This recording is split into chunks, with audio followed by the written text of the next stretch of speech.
It's time for the Pro Wrestling Time Tunnel Podcast. We've got lots and lots of things to talk about and to do today. Covering the territories from the 1940s to the 1990s. It's the best thing going today. Interviewing wrestlers, referees, authors, and other media personalities that have made the sport of professional wrestling great. The cream, yeah. The cream of the crop. And now, here's your host, Tony Richards. Hello again, everybody. Welcome to another Pro Wrestling Time Tunnel podcast. I'm your host, Tony Richards, and guide through the time tunnel as we explore the history of territory wrestling in the professional wrestling business. And I'm so glad that you decided to join me again today, because I have another in a long line of fantastic guests who are going to be on the show over the next several weeks. I wanted to tell you about a few things I'm working on. I'm about to publish an article in the Substack that is going to be for our premium subscribers. As you work on these books, and as you know, I'm working on a biography of Dory Funk Sr. from the Amarillo territory. I'm also working on a book about Jim Barnett, who was in every major catalyst and change in professional wrestling over a 40 or 45-year period. Jim Barnett was somehow associated with it. But as you're going through and you're doing research for these books, there comes a time where you have to decide what goes in and what you don't have room for, or else you're going to end up with this huge compendium, which really isn't a book. It's more like a poster guide or something. And so I ended up going in a pretty deep dive on the Albuquerque, New Mexico promoter for the Funks, Mike London. And so I decided to just take a lot of that research and just work on a long bio piece for the Substack channel and for the Substack subscribers. So I've got that coming out really, really soon. Mike London was a very interesting character, as there were a lot of interesting characters in professional wrestling. But I've got that article on Mike London coming out. I've got a very in-depth look in our Evolution of Pro Wrestling series, Jim Crockett Promotions, in July of 1985. They were on fire. They had acquired the TBS time slot in April of that year. Dusty was almost 8 to 9 months into his job as booker for Jim Crockett, and they held the very first Great American Bash in the month of July 1985. And I've got a very in-depth analysis of the entire month of July 85 in Jim Crockett Promotions that will be coming to our premium subscribers. And for our regular subscribers, doesn't cost you anything to sign up. You'll get my every single day pro wrestling history newsletter called the Daily Chronicle. So if you go to Substack and you search for either Tony Richards 4, the number 4, and Pro Wrestling Time Tunnel, you can search for that. You'll find my Substack page with all my daily chronicles and all my research publication all the way back to our beginnings. And so I urge you to do that. Okay, let's talk about today's show. I mean, this guy started promoting wrestling as an associate of Sam Muchnick in St. Louis in 1974. And so the next year that we're really going in depth in here on the podcast show is 1975. He was already firmly entrenched in with Sam Muchnick and Larry Matuszek. And the other thing is the television show Wrestling at the Chase had been on the air about 12 or 13 years at that point in 75. And so I walked through the year of 1975 in St. Louis with some of the significant events that happened and get Herb's perspective, because he was there right along Sam as these matches and these angles and these television shows were being shot and produced. And so hearing from him, he was also just recently honored at the Caulflower Alley reunion. And so I want to get his thoughts about taking center stage and being honored for his long support of Caulflower Alley and the sport of pro wrestling. Well, we talk a little bit about my experience in the St. Louis Hall of Fame and Fan Fest event that he held, a little bit about Waterloo, the Tragos-Thesz Hall of Fame. And so it's a really interesting conversation and a nice visit here at the Richards Ranch with my friend Herb Simmons. So let's go to that conversation right now.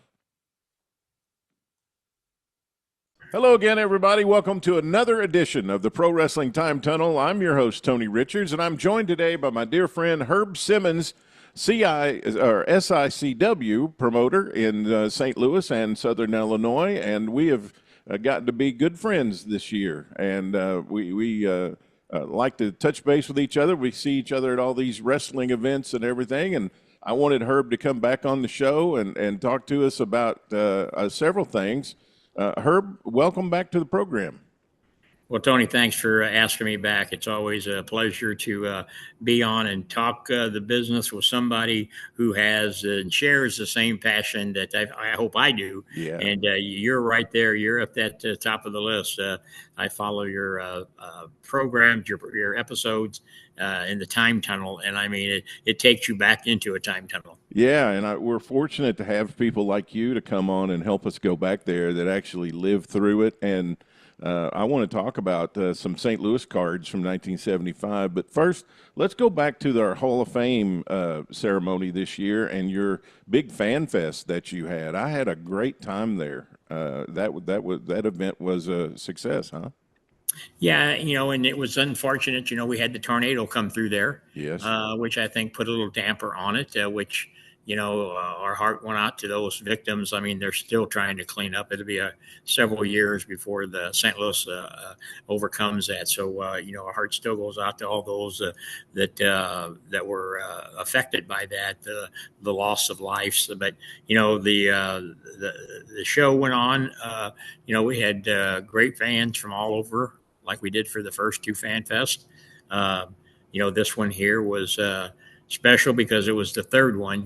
They say usually the first and the second one is the toughest, and then from then on you see how you get everything coordinated and you hope you have worked out all the bugs, but I don't think you do. I think every event like that is going to have bugs in it. I just got that feeling, Yeah, of course. It's like a wrestling match, everybody says, well, how do you feel? I said, I feel the same until the match is over, and then I can take a breath because you never know what's going to happen. Absolutely. Well, I just wanted you to know from me, and I've told you this before, but I thought it was a great event. I got to spend a lot of time with a lot of people there that I wanted to talk to and tell them how much I appreciated their careers and everything they'd given to the business. And so you had a great lineup of stars there. And I hope, I don't know if you got plans for next year, but I hope we do it again. Yeah, that's a $64,000 question I bet I get asked every day. I bet, yeah. They go, and when I was out in Vegas, because there was quite a few fans that was in Vegas that had come in, and again, it's a lot of logistical nightmare when you're bringing in that much talent, and then trying to find a place. I kind of thought the hotel right there at the airport was the savior, because the year before I had it away, and then I had to arrange transportation from the airports to the hotel and back, and and I did a lot of that myself, and I got a couple of guys that pitch in and help, like on Sunday when everybody's going back out of town. But when I bring my guests in, I like to greet them and like to roll out the red carpet for them, because I think that's what has built some relationships over the 52 years I've been doing this. You bet. And, but we'll see. The possibility of a Fan Fest 4 is still up in the air, but right. You'll be one of the first to know if that happens. All right, good. Yeah, because I'll be shouting it from the mountaintop. So let me know. Then you were in Waterloo this year, and you're in Waterloo almost every year, but this year you were the promoter of the wrestling card there on Saturday night at the Tragos-Thesz Hall of Fame, and that was a great event too. I sat with Tim Hornbaker, who got the award there at Tragos-Thesz, and we sat and talked and enjoyed the wrestling. So that was a great night. Well, and as you said, I go to Waterloo. It's another great organization and a great event they have up there. Jerry Briscoe and JBL now is really active in that. And, my good friend, Troy Peterson from Impact Wrestling, who'd been doing the show there for 14 years.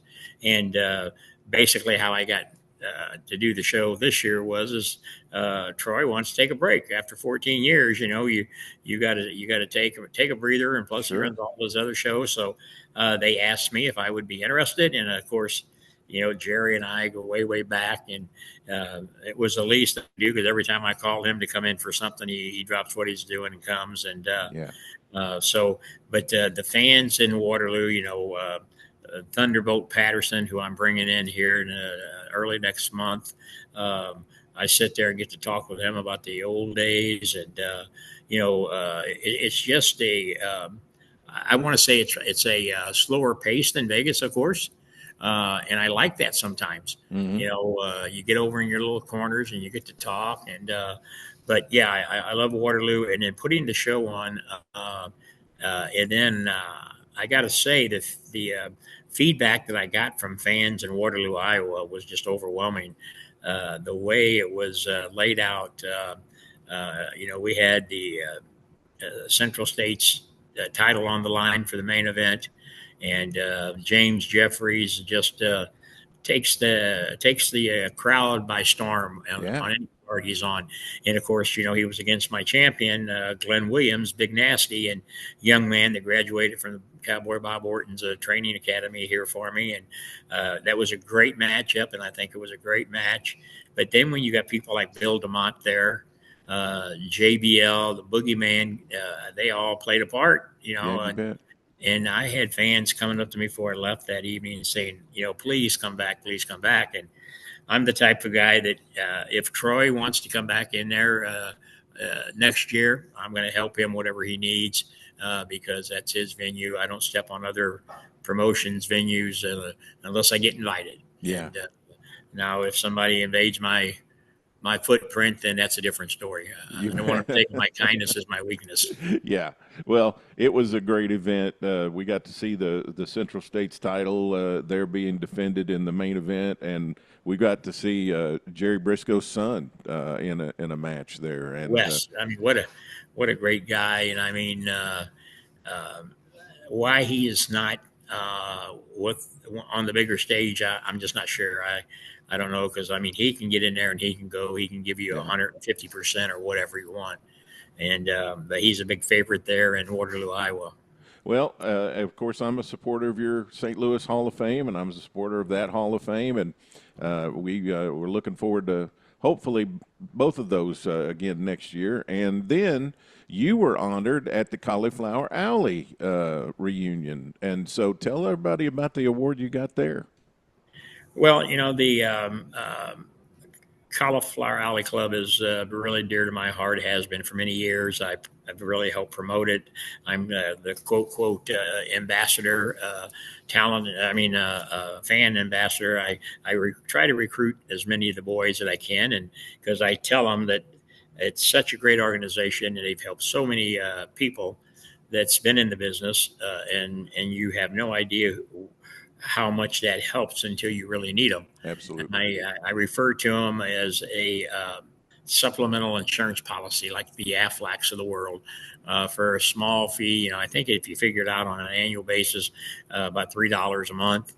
But if something happens, you get sick, you get injured, you just fall on hard times, they can help you.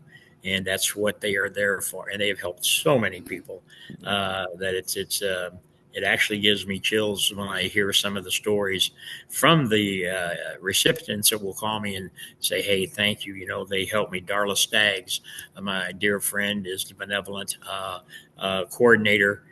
She vets everything, anybody that needs it, and make sure that everything is legit up front. And but then if I refer people to her, I get calls back, or I'll get a note from them or a text message and say, hey, they really helped me through some hard times. But they started to 2 years ago, the Carl Lauer Independent Promoters Award. Last year, David McLean, the first one they gave was to David McLean, and this year they chose me. And when Brian Blair called me and told me, I said, it was like 4 or 5 years ago when I got the Red Bass Steam Friendship Award. I said, I haven't been doing this for the awards. I do it because of the passion I have for it.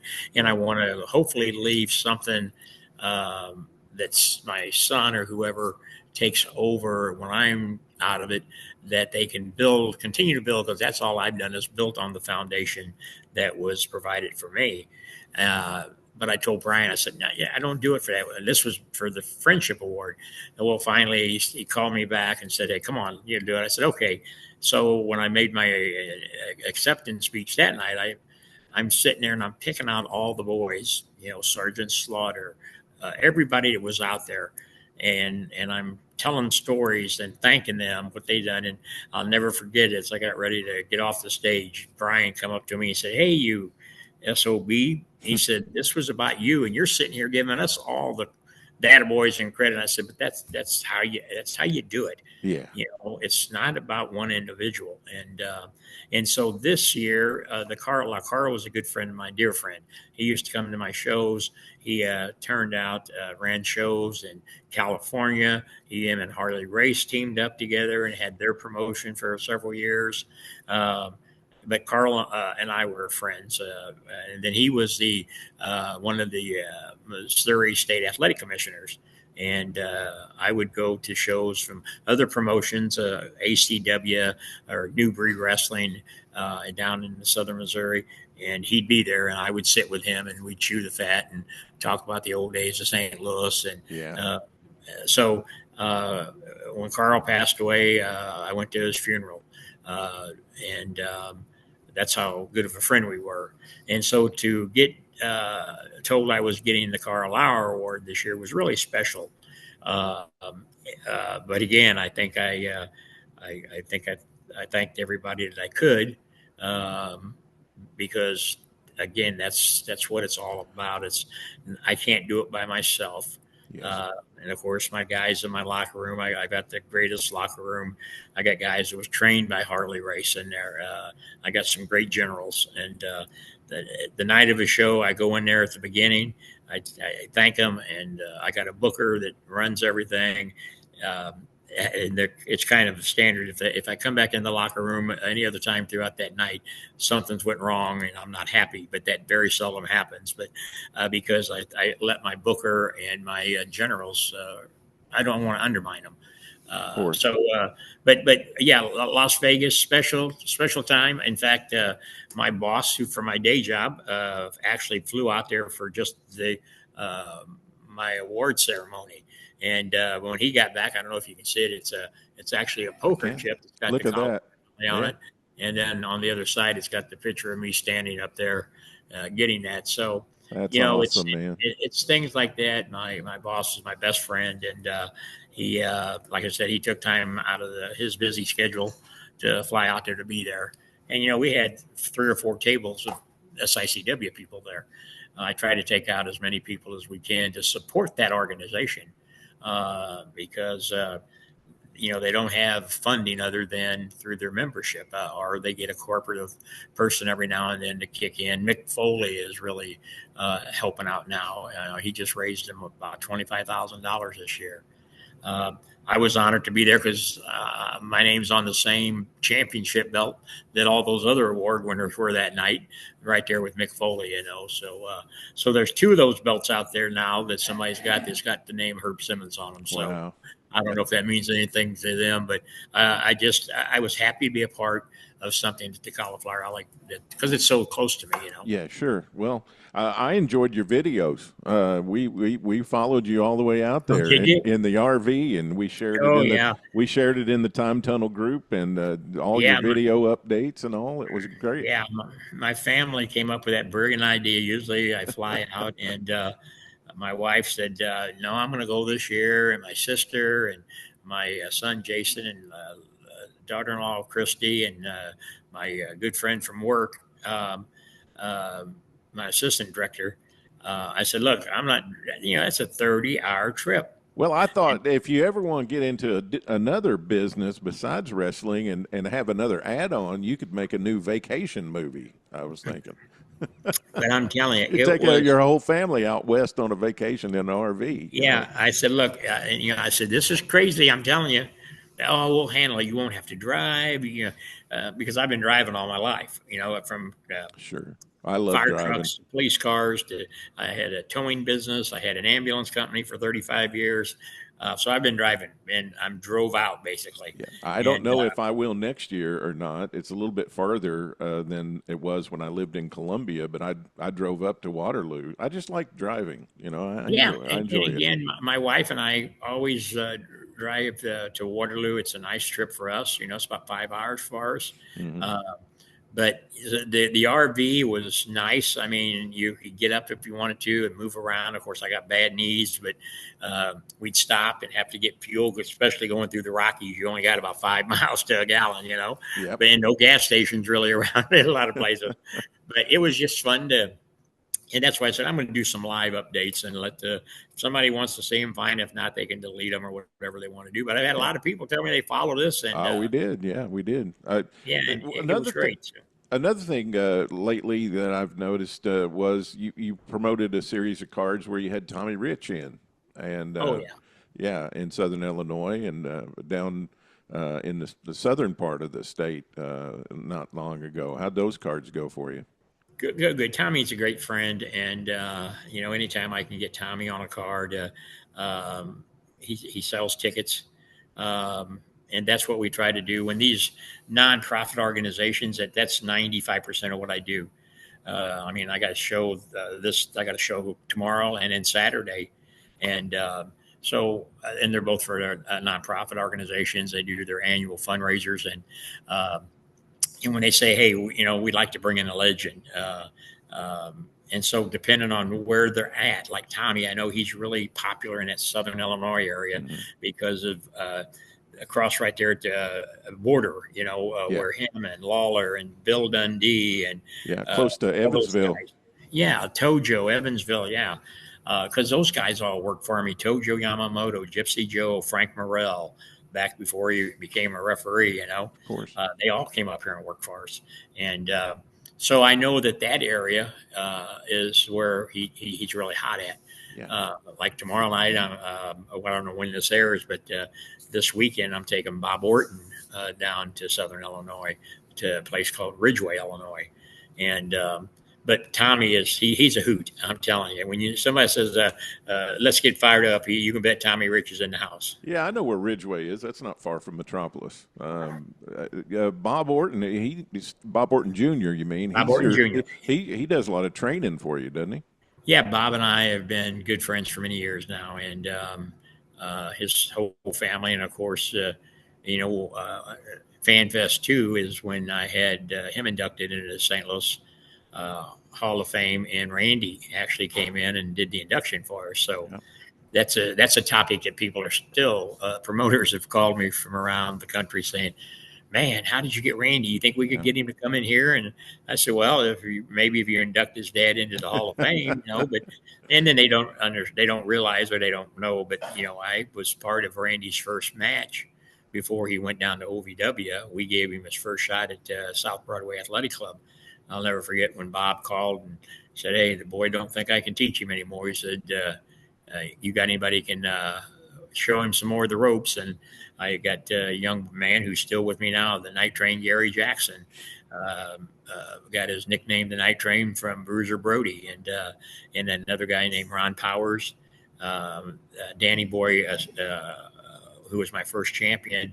They were at South Broadway with me then, and but that's where Randy got his first match at, outside of Dad whooping him a little bit, Yeah, and I was glad I got the chance to talk to Bob Jr. at your Hall of Fame event, and got to tell him how much I appreciated him and what his career meant to me, because I was a young fan going around to the ICW shows when he was working for the Poffos, and I wanted to tell him how much I enjoyed his work and how much his career meant to me back then. back when him and Bob Roop and them guys were all running around together, and Ronnie Garvin, and but it's ironic, his dad, Bob Sr., was on the first wrestling show in 1959 in St. Louis. Yes.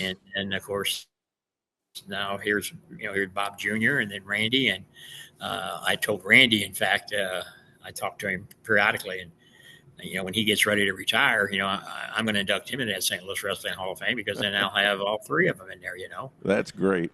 That's great. So plus, go ahead. Plus, maybe he'll sell me some tickets. I told him, I razz him all the time. I said, man, you owe me a fan fest or something when you retire. After all, I helped get you your first match. Hey, I want to, while I got you here, I want to go back to 1975. And you and I talked about this. You like to pull out your books from time to time and look at them. And you'd pulled out your book the other day when you knew we were going to talk about this today.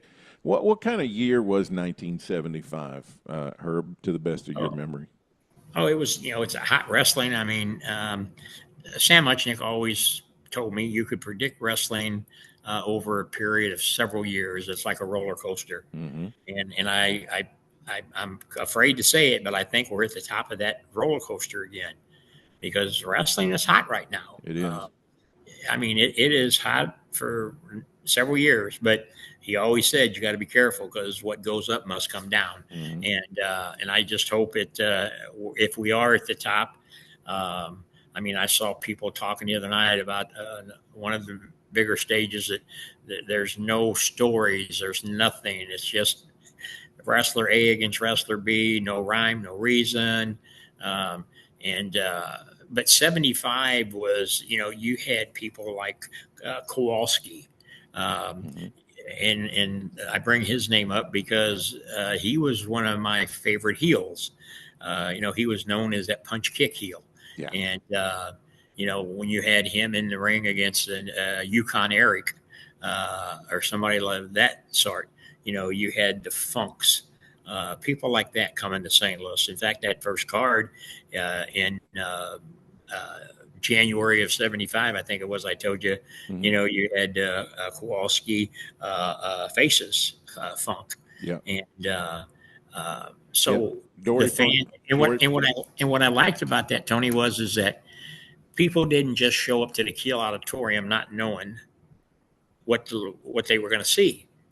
They were brought into it by that program, Wrestling at the Chase. Right. Those storylines were built on television that made you want to get that $2 or $3 ticket back then, or $1.75, believe it or not, and made you want to go down there and stand in line at the back door, hoping that you get a glimpse of one of your favorite wrestlers before you had to go in and get your seat.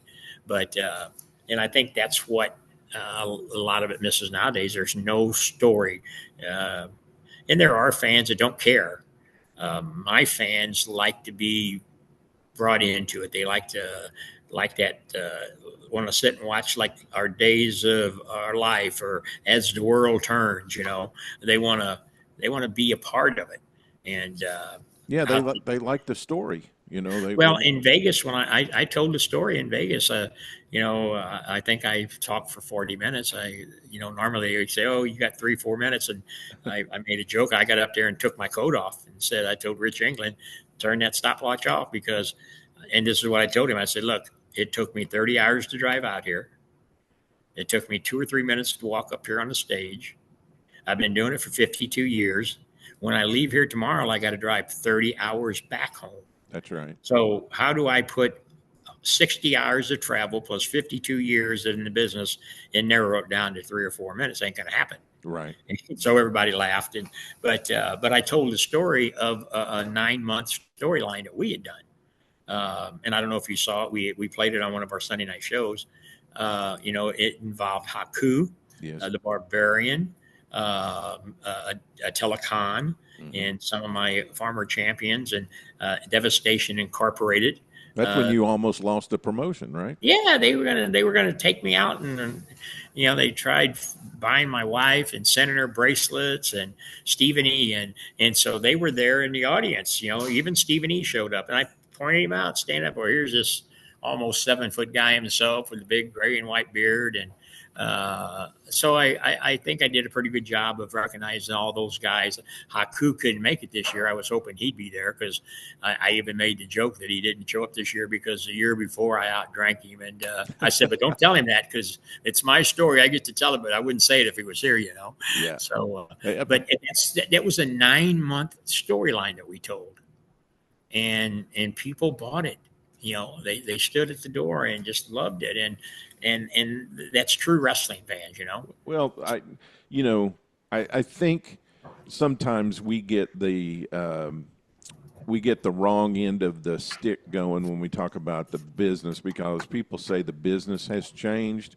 The business hasn't changed, and neither has the way people process the psychology. You know, people still love stories, and they still love action, and that's what wrestling is. It's best when it's live, local, and real. I'm so happy you just said that, because that was part of my acceptance speech out in Vegas. And I'm looking at Cactus Jack, or Mick Foley, and Bob Orton was sitting at the first table right in front of me, and I told him, I said, you know, I have guys tell me periodically, all the time, really, oh, wrestling has changed so much. I said, wait a minute. If I put a headlock on you today, it's the same way I put a headlock on you back in the 30s, 40s, 50s. If I do an arm drag, if I do a whatever type of hold, it may be adjusted a little bit differently, but it's still the same. What has changed in our business, especially on the lower levels, is ego, that 3-letter word called ego. Mm-hmm. And I said, if these young talent would learn to leave your egos outside the door, or even leave it at home, because I have a drama-free locker room. If you've got a problem at work or you got a problem at home, you better call me before showtime. And we're going to, because I don't want it in my locker room, because it's a cancer and it affects people. Yeah. And anybody who works in my locker room will tell you that. I mean, that's one of the things when I have new talent calling me and I'm interviewing them, you know, and I explain to them, I don't want to hear about your love life. I don't want to hear about the sorrows. Especially now, I got a good ear and I'll listen, but don't bring it into the locker room, because it will affect your ability to go out there and do what you need to do. Absolutely. And it works. But I was glad to hear you say that, because I talked about that, and I'm looking right at Mick Foley and he's shaking his head. I mean, he's agreeing with me, you know, because even on the bigger scale, you hear about it all the time. Guys come in and, oh, I want to be the champion. You know, I want that belt. How long am I going to be here before I get to have a title? Well, you know, first of all, you gotta pay your dues. You got to learn the ropes. I want to see if you know the basics, you know. But we used to take longer to sell the stars to the audience, and we used to take longer in selling the story. Like you said, you ran a 9-month storyline. Yeah, and that's old school. I mean, that's how we did it in the territory days. Yeah. At the beginning, let me real quick. That card we were talking about, 1975. Dory Funk against Kowalski, Lord Alfred Hayes versus the freight train Rufus R. Jones. Yes. Big Bill Miller versus Bobo Brazil. Wilbur Snyder versus Moose Sholok. Remember Moose? Oh, yeah. Great guy. And then the opening bout, Jim Johnson and Ted Oates against Gary Fulton and Bobby Jaggers. I mean, that's a lineup. Yeah. You know? That card drew over 10,000 people. Yeah. Now, I was going to tell you, I don't know if I've ever told you the story before or not, but I used to have 2 ladies who would come in and clean my condo every 2 weeks. And I had all my wrestling stuff up on the wall. I don't have it up yet. I'm work in progress, unboxing all my boxes, getting all my books out and everything. But anyway, this lady would come in, and I had a Harley race poster up from a Harley race card at the keel. And she goes, oh, my gosh. She goes, do you have anything with Rufus R. Jones on it? Now, you know, Rufus has been gone for quite some time, but there's still people that remember those guys. And I sat in the bar at your event in St. Louis at the Hall of Fame, and there was a guy there, and we were talking, and he goes, hey, he goes, he asked me what I was doing there, and I said I was there for your wrestling event and your Hall of Fame and all that. He goes, do you remember a guy named Butch Reed? I said, yes. And I said, and that's his son sitting right over there. And he goes, you're kidding me. And that guy was so thrilled to meet Yeah. one of Butch Reed's family. Oh yeah, and Butch, he had his last wrestling match with us here in the village of East Cronolette, where we used to run shows. That was his last show. I had him and Bob Orton on it, and I'd bring Butch in and take him to a little barbecue place that we had here because he loved barbecue. And of course, we'd have to talk about wrestling. We'd have to talk about rodeoing because that was his two loves of his life. And great guy. I loved him. But next three cards in '75. The first card in February, Jack Briscoe with the NWA World Title against Dory Funk Jr., who's the Missouri champion in a 2 out of 3 fall match, and the special referee is Joe Higuchi.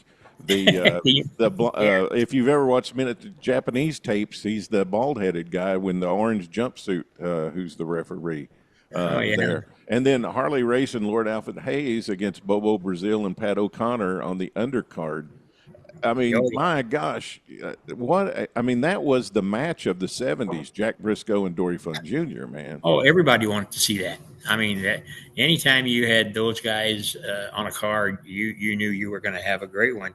But, even the undercard, like I said, Bobby Jaggers, I think, was probably one of the underrated guys in the business, they called them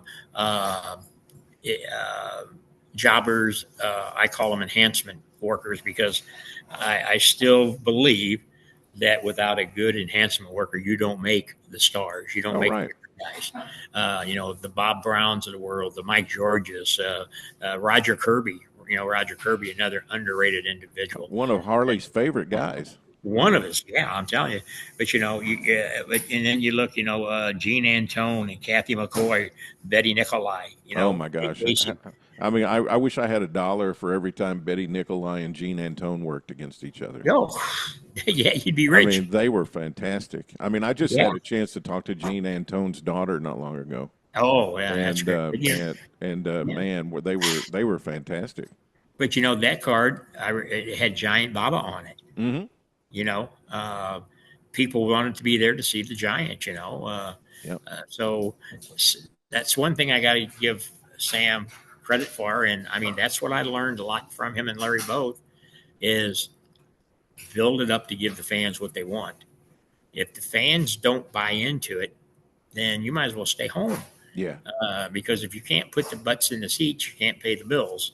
And I mean, I loved it when they said, "Oh, so and so sold out the Madison Square Gardens, and so sold out this garden, and this." Sam Muchnick was selling out the Kiel Auditorium way before that was going on. Oh, yeah. 12,800 people he put in there. And then when he'd go to the Checker Dome or the arena, they called it later on, it held 22,000 people. And a couple of times a year, he'd go there. And, he'd put a darn good crowd in there also. In the spring, there's a big feud program for last 3 or 4 cards between Harley Race, who becomes the Missouri champion by beating Dory Funk Jr., Harley Race and Johnny Valentine. And they end up in a Texas death match in the March card. It's the best drawing card of the year in 1975. He draws 11,250 people to the Kiel. And it's Johnny Valentine and Harley Race in a Texas death match with special referee Pat O'Connor and Andre the Giant's on the card too with Big Bill Miller. So now you tell me that wasn't a put together stack card. I know you remember Joe Garagiola. Oh, very well. Yeah. First play-by-play announcer of wrestling at the Chase. And I'll never forget the first time he called Johnny Valentine's when he used the elbow, the arm and hammer. Yep. And I'm thinking, what's he talking about? But how unique, there's a guy that went on for bigger and better things.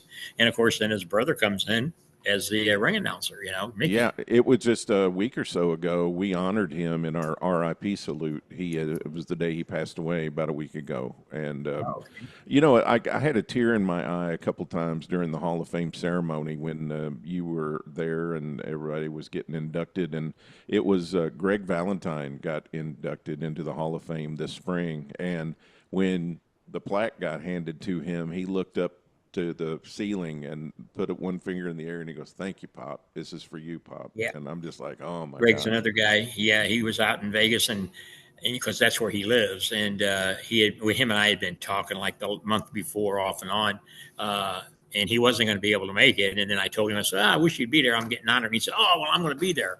And so where I'm walking through the casino, and I'm coming to one way, he's coming the other, and he sees me, man. He comes up and puts them big arms around me, and of course, Greg likes to indulge, which is no problem. But just for him to wasn't going to come, but then when I told him I was getting the Caulflower Award, he made arrangements to be there. I mean, right. That's just a special thing for me. I like that. Well, and of course, 1975 was the year that Johnny's career ended in October in that terrible plane crash, and boy, we lost a great at that time. Oh, could you imagine if that hadn't happened?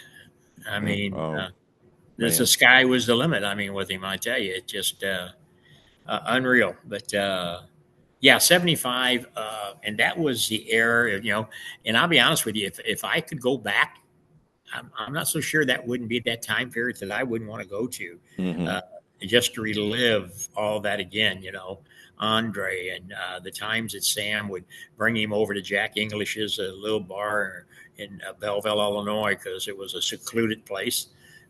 Sit there and watch him eat and drink all evening, and a ring that I could put my fingers in back then. But just to go back and live those times, I think would be my era. I'd want to go back to, I think. Followed by, after the Race and Valentine program, then in May, it's Harley Race defending the title against Terry Funk. I mean, it just keeps on coming, And these are like, people are like, man, those are stacked cards. I'm like, no, those aren't stacked cards. Those are St. Louis cards, man. St. Louis cards. He just did that every single month. Yeah. He just and again, the boys loved him, and one reason is that Sam was honest, and he was a good payoff promoter. And I remember he told me, you treat the boys right, and they'll treat you right. And so for 52 years, I have lived by that. And I have, knock on wood, I've not had an issue with anybody except one, and that was Cowboy Bob Orton Jr. And of course, it was a mistake that my wife had made. And I didn't know about it for probably 3 months. And I'm building another story, and I wanted him to be involved. And Larry says, I don't think Bob's going to work for you anymore. And I'm like, what are you talking about? He said, well, there was an issue with the pay. And I said, and I thought he was ribbing me. Yeah, right. What do you know? I said, Bob, no. He said, yeah. So, man, I'm at Larry's house, and we're trying to put the show together. And I called my wife. I said, hey, pull out the records for this card 3 months ago and tell me what the pay was. She told me, and of course, I had a few choice words for her. Mm-hmm. I hung the phone up, and I left Larry's house and drove straight to his house in Florissant, Missouri, and knocked on his door. He come to the door, had a pair of cutoff shorts on and his flip-flops with a Heineken in his hand. And he said, hey, Herb, what's going on? And I just stuck my hand out to shake his hand, and I put the balance of what was owed to him in his hand. And he looked at it, took a swig of that Heineken, and said, come on in, have a drink. One time in 52 years, and it had to be him. Wow. And you guys are so close today, still friends. Yeah, I'm taking him down to Ramsey, Illinois for a show. Yeah. Because you made it right. You made it right. Well, we're human, and my wife's human, and she's trying to help with the books and trying to keep all this record straight, and then she's got to put up with me because I'm a beast about a week out before any show because I want it done right. I tell my booker, put it together, and him and I will spend hours on the phone throughout the week because I woke up and I got a headache or I had that happen. The last 2 years I've tied up with NASCAR, and we just did a NASCAR weekend, and great, between 70, 80,000 fans there. And we're doing the NHRA the end of the month farm. So I told the owner of the track, I said, man, I wish I'd met you guys 20 years ago. So to get out there and have a crowd that you're performing in front of that for the guys of my level of the business. And it's pretty awesome, I think. Yeah. And so, I mean, we're trying to do everything, but so I get kind of on edge about a week out, and but it all turns out good. And because I just sit back and think, like Sam and Larry say, it's wrestling. In June, Dick the Bruiser is featured in the first card in June. It's Dick the Bruiser and Ox Baker in the Texas Death Match. And the second card in June, it's Jack Briscoe versus Dick the Bruiser in a double count out at one fall each. That's a good finish that used to be done in the 70s all the time. All the time, yeah. One guy each has a fall, and then you have a double count out at the end for the champion to retain the title. What was I never got to see Dick the Bruiser in St. Louis. What did Dick the Bruiser mean in St. Louis? Dick was St. Louis today. If I take you to St. Louis and we drive downtown anywhere and walk down Washington Avenue or anywhere, and you just pick any random person you want and say, are you a wrestling fan? And they'll say, oh, yeah. Most of them will. And they'll say two things. They'll say, my parents grew up, my grandparents grew up on wrestling at the Chase, and they loved Dick the Bruiser. Mm-hmm. Religiously. He was St. Louis, and Sam knew that. And that's why Sam knew when to use him. He knew how to put him in there. Between you and I, Dick wasn't that good of a worker. Right. He didn't have to be. Yeah, he was a brawler for sure. He was a brawler. Yeah, at the Coruscant room at the Chase Park Plaza Hotel, at the Wrestling at the Chase, he'd get out there, and after he'd tear the place up, he'd grab somebody's beer and pour it on his head. Yeah. And he'd always on his way back to the dressing room, he'd tell the people at the beer stand, he'd take him a beer, but that was Dick. Yeah. And I always thought that was an interesting mix because Sam was not really that kind of promoter. He didn't go for a lot of outside the ring stuff, but somehow or another, he and Dick the Bruiser made it work, Stop and think, the guys that did get to do that, not many. Right. Dick was one, Brody was another. I know Terry Funk got in big trouble for it. Oh yeah. Terry, and he used to tell the story. He said, I didn't think I'd ever go back to St. Louis. He said, I love it because they'll tell you, if you made it to St. Louis, you made it to the big days. That's right. Because Chase Park Plaza was the place to be. And then even when they moved it over into the studio, it was still a hotbed, because they knew Sam was knowing how to promote the business. And he had such high standards for the matches and the promotion. And there was only, I think, one or two times in his whole history where the card he advertised, there wasn't a guy on it that he said. Only two times in that whole time. And he did things to make those two times right, Hands. Guys wanted to work to St. Louis because, one, like I said, they knew it. If your payoff come down to 87 cents at the end of that money, when you counted the bills, you had 87 cents in your envelope. You didn't have to go. It was none of this, hey, I'll catch you next time, or, it's a bad house tonight. Never happened. It's never happened with me. Yes. Because he told me, you'll only do that once to the boy, and then you get a bad reputation. And if you lose your reputation in this business, you better go somewhere else because it will follow you forever. But I'm glad you brought up Dick because I'm starting to put I got Dick's library that's still on the TV tape reels, as I told you. Yeah. Mm-hmm. So I put one on, there was one on our show, I think a week ago. I had Harley Race against Bobo Brazil. And I've got one coming up this coming Sunday, I think is going to have the Crusher on it. And the Bruiser against Chuck Connor, and I can't remember who he's with. But so I'm starting to get those because they're still on the 1-inch tape, and It's hard to find. I found a place in St. Louis that will do it because they're still in the old metal. Some of them's in the old cardboard boxes that they used to transport back and forth to the TV stations. Oh man! And that's what happened in St. Louis. so that's the one fault that if Sam was still with us, I'd holler at him because he used to tape over those tapes. Yeah, a lot of the promoters did because it was so expensive. Yeah. And like I said, I've got Dick's library, and I know there's some of it out there on the internet now. People can Google it because his wife had sold rights to it to different people. But I like the nostalgia because, like I said, it's still in the TV.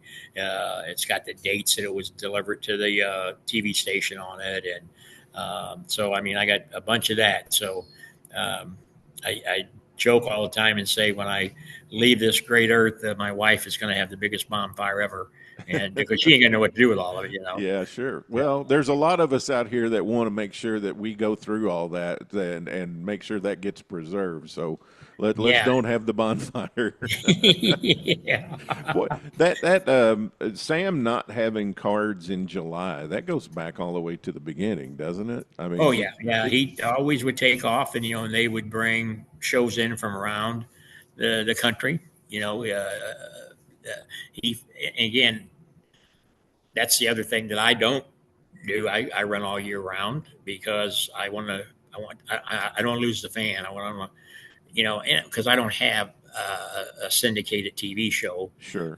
I'm on a YouTube channel. I'm on a little TV out of St. Louis called Paranormal Intrigue Television, Roku.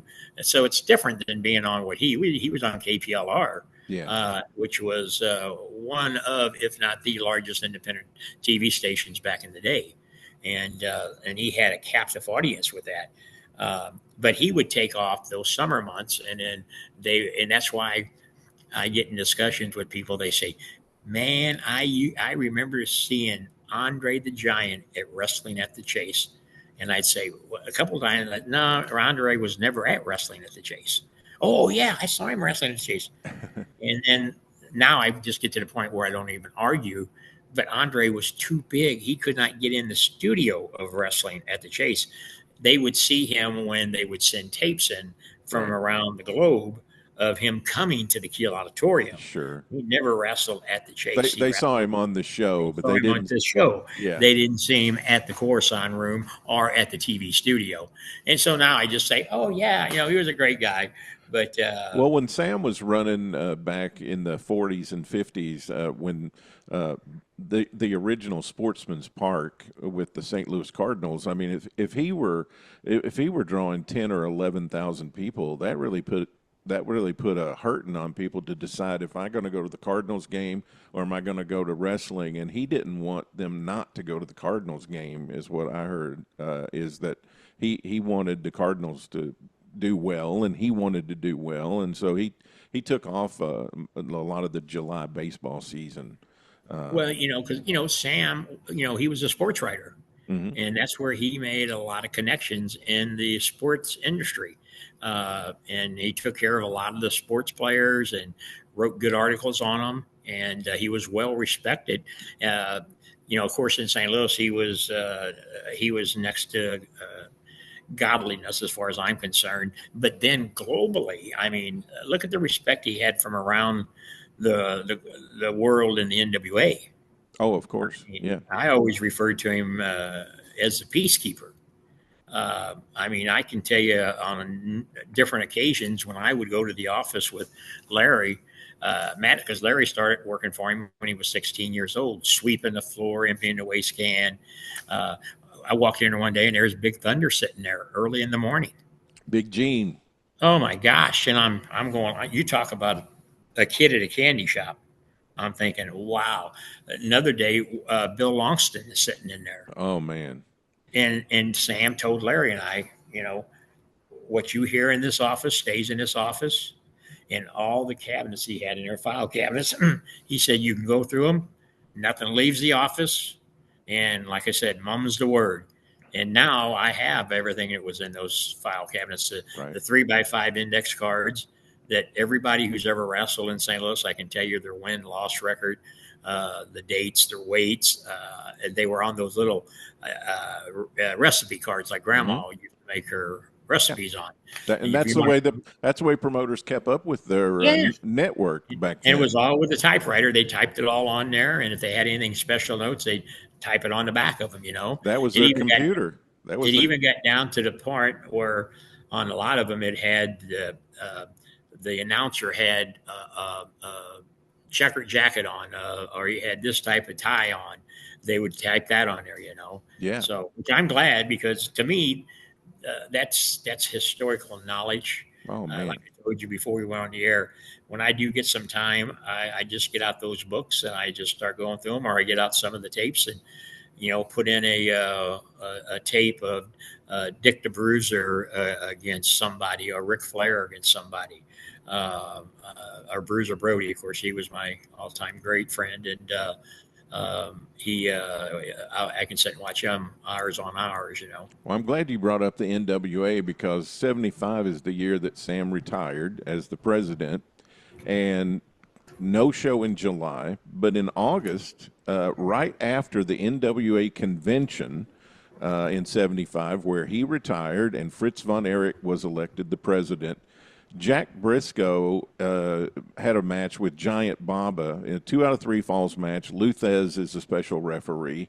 And Jack had no-showed the NWA convention because he was tired of being the champion. He'd asked out of the title for quite some time. He felt like he was being ignored. And so he decided just not to go to the convention, and they tried to hunt him down and called all over the place trying to find him. He was at Lake Lanier in Atlanta in his house, and they kept thinking he was going to show up, and he never did.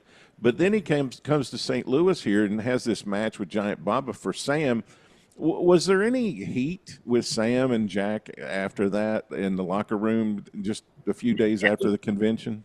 Yeah, the only thing I heard is what Larry told me. There was a little heat, but again, that was what Sam was known for, of defusing situations. And I saw him do it a couple different times, but back then I was young, and I'm the biggest sponge you could see. I'm soaking as much of that up as I can, because I knew what I wanted to do when I got older. Mm-hmm. And I don't want to sound clayish here, but I wanted to be that Sam Muchnick. Yeah. But then I realized as I got older, you can't do that. You can't duplicate somebody like that. No, but you were looking at him as a model, Yeah, I look at it as he was my mentor, him and Larry both. And then when Frank Goodish came into the picture, and that's why I give credit to those three men, because they introduced me to Lou Thesz, Jerry Blackwell, Greg Valentine, Dick Murdoch. He did a lot of work for me. If it wasn't for those guys introducing me to people like that, Herb Simmons is just another name, John Doe working, raising his family. But because of them introducing me to them, it got that foundation that I said I built on. And they taught me how to negotiate with the boys when you're bringing them in. One of the toughest ones I ever had to do that with was Abdullah. But I had the pre-warning from them guys on how to handle it. Yeah. And now Abby and I we talk all the time. No, he was inducted in Vegas. Well, I'm on the belt with him. As I study Sam Muchnick and I study his life, I just feel like he was a master at psychology. I mean, he got along with promoters, he got along with bookers, he got along with champions, he got along with wrestlers. I mean, he was. I wouldn't call him.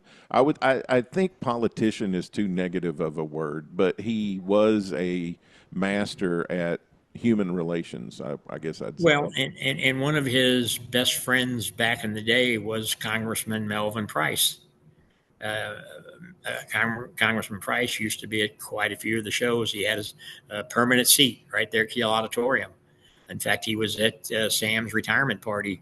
And so if you look through the antitrust lawsuit, I'm sure you've read through that. I've got all the copies of that, where there was always thoughts that politically there was a political involvement in that through Sam.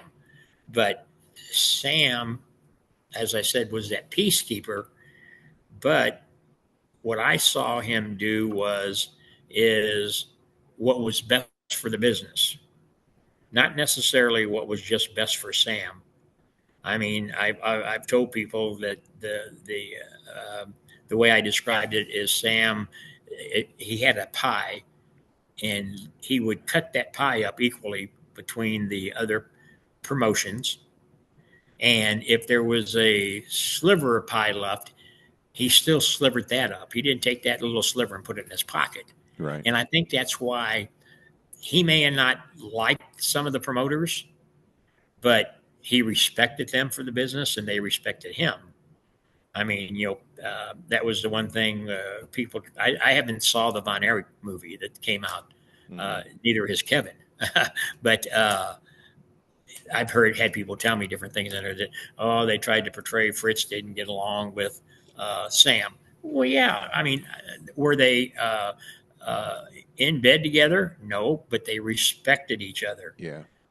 Fritz pulled Sam out of the heat a couple different times on some shows, and then when Larry was starting his little promotion for those several months he had it, Fritz was helping him behind the scenes because Sam always said, anytime that you can offer that olive branch, you better at least examine it because you're never going to know when you're going to need it. That's right. And that's what Fritz was doing with Larry. I mean, if you go back and look, Larry, we had Terry Gordy up here. We had Brody. We had Nikolai Volkov, Tanaka. They were getting ready to bring that Freeburg feud to St. Louis. Larry and them were. And of course, everything went sour from there with the TV for Larry, and it never did materialize. But that would have been that whole Freeburg Von Erich feud was going to come to St. Louis. Yeah. Wow. Yeah. Which would have been great. Fantastic. Later in the year, Rocky Johnson makes a St. Louis appearance, and he's in St. Louis for a couple months, October and November. Also, a guy who's always on my show here quite a bit is Jerry Oates, who's over in Kansas City at this time, and he's against Ox Baker. And also in November, I want to ask you about this because in November, it's one of the actually there were two cards a month. So there was a card on the 17th of October and then November the 7th, and both of those cards had Bruno Sammartino. And those are the worst drawing shows of the year. Is that because of the time of year it is? Is that because that's what it got blamed on. I mean, it was shell shocked. The word was that those were going to be major events. And when those people didn't show up, the only thing that Sam would blame it on was the time of the year. Mm-hmm. Because, if you look at the whole card, I mean, with Bruno on it, I mean, why wouldn't you be drawing more than that? Right. So when I've got to ask about that before, and I report what I was told, and I blame it on just the time of the year because nobody back then could figure out what it was. Because he certainly was the huge drawing card in the Northeast. And, sure. And the other thing was, too, that the other side of that evidence for that is the card is not just Bruno. No. I mean, you've got Pat O'Connor and Rocky Johnson, Big Bill Miller, Stan Stasiak, Harley Race, Red Bastine, and the match on top is Bruno and Dick Murdoch. I mean, so I don't think it's just Bruno that's not drawing there. It just must have been a crazy equinox or something, Well, and that's what I said. I think that with the card that was there, why would you not want to go and see that? So we always just said, it was that time of the year, you live and learn, Yep. So, so the card right before Thanksgiving, we got Dory Funk Jr., Pat O'Connor, and Nick Bockwinkel and Von Raschke, which is another kind of thing. Sam didn't let the Baron be the Baron in St. Louis, right? Just Von Raschke. Because he didn't like the Nazi thing, and I respect Sam for that. Jack Briscoe and Rocky Johnson, 1 hour draw, 1 fall each for the NWA World title, and that's Jack Briscoe's last time in St. Louis as the NWA World Champion. I mean, was Jack Where do you put Jack as far as the NWA champion? So you got Thez, you got Dory Funk Jr., you got Jack, you got Harley. Where do you put Jack in all that? Jack's in my top five. I mean, and when you and Tony, this is so tough, and I know you probably feel the same thing. As a promoter, when I get asked those questions like that, and I've worked with these guys, or it's like Lou Thez. Lou never wrestled for me, but he did a lot of special guest refereeing for me after he retired. And of course, when I'm asking you that, I'm just asking you as your preference. Oh yeah, that's what I'm saying. And so it's hard. I mean, I love Jack. I loved Dory.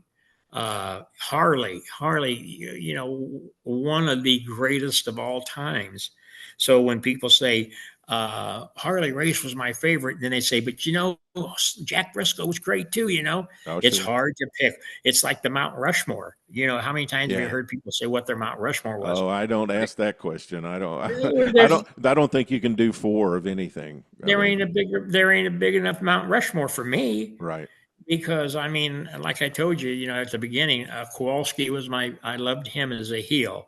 Back in the day, there was a guy in St. Louis who went by the name of Farmer Marlin. I mean, I loved Farmer Marlin. Him and his mule kick that he used to use as his finishing move. The Crimson Knight, who someday, to this day, people really probably don't know who the Crimson Knight was. I know who it was. I know who it was. I know you do, yeah. It was a big cowboy from Oklahoma, I think. But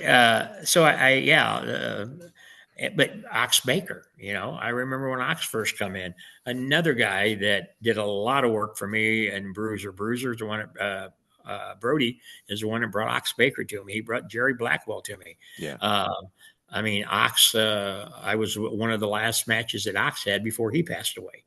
Appearances. It wasn't a match, but he was still making the personal appearances. But when he wrestled for me, he was another guy that didn't do a lot of wrestling, but he was hot on the mic. Yeah.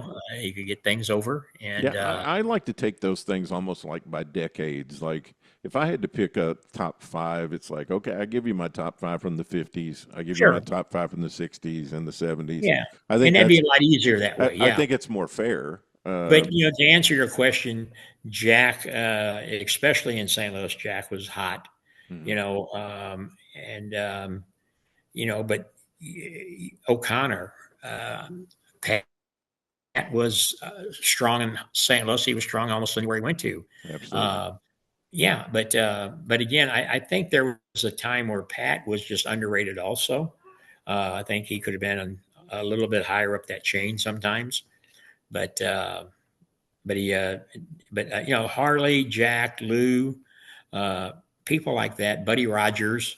One of the biggest feuds that I get to ask question, what was my biggest feud that I loved? And I always said Buddy Rogers against Cowboy Bob Ellis.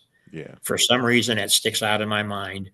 They did the nobody can break the figure 4, Yes. And they built that up on television. Joe Garagiola for 4, 5, 6 weeks. Rogers was putting it on people, and nobody can break it. And of course, Bob Ellis comes out, I can break it. And they next week right here, and they don't do it in the ring; they do it right on the floor, right in front of the announcer's table. Right. And it just turns into a brawl. They end up having a big card at the Steel Auditorium to blow it off. That always stuck in my mind. And what did I do? Here just about 10 years ago, I ran that same storyline. Oh, man. For 3 months. And people come up and say, oh, this is great. Yeah. And all I'm doing is repeating history. Yeah. Well, I mean, that stories are stories, and people love them, and different people and different situations and a little slight modification, but stuff still works. I mean, people's psychology hasn't changed. I keep going back to that. The only thing I didn't have the Nature Boy, and I didn't have Cowboy Bob Ellis. I had 2 local guys who were great. They worked that angle, and that your fan base liked and was into. That's it. Oh yeah, otherwise it wouldn't have done it, And all I had to do is give them. I gave them the framework, and they filled in the pieces to it, and it worked, And it's just like we got a guy that does the claw. The claw's been around for how long? Yeah, years. Lanza used it, Mulligan used it, Fritz used it.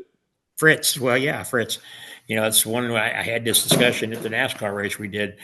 We're out there, this huge crowd, and a guy at ringside hollering, "Put the claw on him! Put the claw on him!" And I'm at ringside, and I said, "Well, which claw do you want him to put on?" "Oh, there's only one." I said, "No.